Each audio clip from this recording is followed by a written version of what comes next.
Hi, welcome back. We've had an incredible week this week in terms of your comments and your posts, and it's obvious that you're really getting into this, and we're excited about what you're learning, what you're sharing with us, and we'll address a couple of the issues that were discussed this week. The first one is an old topic that really gets discussed quite a bit across the whole education arena, and that is, can business ethics be taught? Linda, what do you think? Yeah, I'd like to jump on that. And also, I felt the energy in your communication and the passion about what you were saying and trying to tease through and understand two categories of ethics. And quite frankly, the word ethics creates a lot of ambiguity in people's minds as to what we're talking about. So when we talk about ethics, are we talking about your personal ethics, or are we talking about organizational ethics and ethics in the workplace? And I think that's where the rub is coming this week in some of the communication and some of the back and forth on whether or not ethics can be taught. We were on the faculty at the University of Memphis, and there was a professor that was quoted in the paper saying in the accounting department he didn't expect to be able to change his students' ethics. By the time they were 17 or 18, their ethics were set. And that clearly showed that he was talking about their personal ethics. Because why would we be teaching business ethics course, business and society, corporate governance, business law, leadership courses if we didn't think that we could help teach our students how to understand what an ethical issue is, how to create a culture that supports ethical conduct, how to reward, how to provide negative sanctions when the inappropriate behavior occurs. So what we're talking about is all the elements that occur in the workplace when you take a job or you become a manager or a leader of others, what you're expected to do to maintain that ethical organizational culture and let your employees know what the risk areas are, which is a pretty equivalent concept to ethics, is the risk areas in any organization that need to be managed, dealt with, and supported in the behavior of those employees within that organization. You know, and the other thing is ethics, business ethics in most colleges is held to a higher level than other subject matter. For example, we teach marketing. Do we guarantee that we're really teaching marketing and changing people's behavior and that they'll become great marketers? We teach accounting and management and human resource management. No, but when we teach ethics, everyone has to say, unless you can prove that you've really changed people's ethics, you shouldn't be teaching it. Of course, we're not trying to change someone's personal ethics, but the Ethics Resource Center has found that employees who work in companies where they have strong ethics programs actually become more ethical in their own personal life. I found that really surprising, but very informative. And let's face it, one of the big elements in many of these decision models is moral intensity.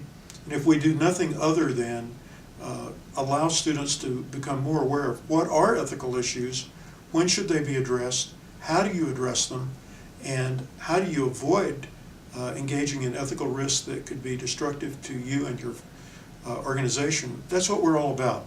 And we will never be able to guarantee that we're going to make everybody ethical. That's not what we're in business doing. Just like we can't make everyone a great CPA or an accountant or lawyer or doctor, whatever it might be. Now, addressing this other issue. No, can I finish up a Yes. little bit? I want to address one more point. I think this idea that people have a difficult time identifying ethical issues is a critical and crucial one, because quite often you're well into engaging in some type of unethical behavior before you recognize that there's ethical issues involved. Because a lot of times in organizations, you're part of a team or you're part of a department where you're only a piece of a decision. And until you have some time and perspective and see how everybody else's behaviors and activities are factoring into what you're doing, it's very difficult for you to see how at first blush what you did has some ethical overtones.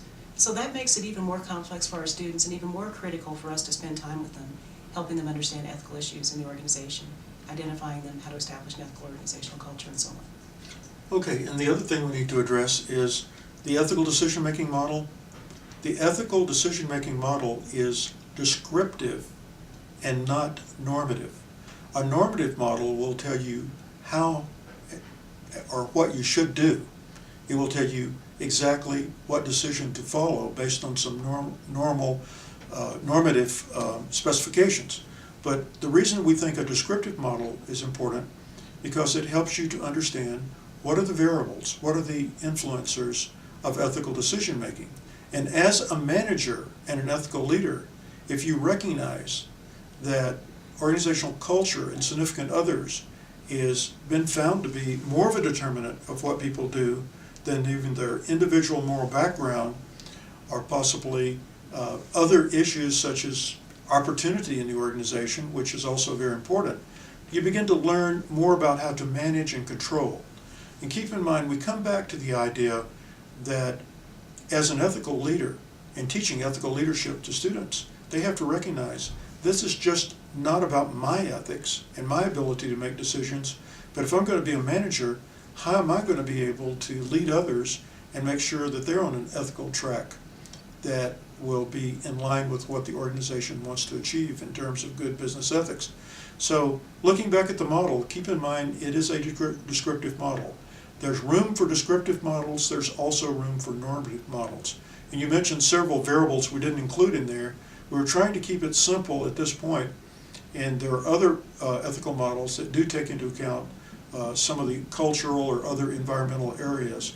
But this model was just really looking at the ethical decision, what are the influencers of ethical decision making. And just to summarize, the key influencer, and no surprise, it's what your boss and coworkers do. So if your boss says, hey, take off at 3 o'clock, you've been working hard, or take a couple-hour lunch, or go ahead and charge that to the client because we've been working weekends to put this report together, you do what your boss and your coworkers do.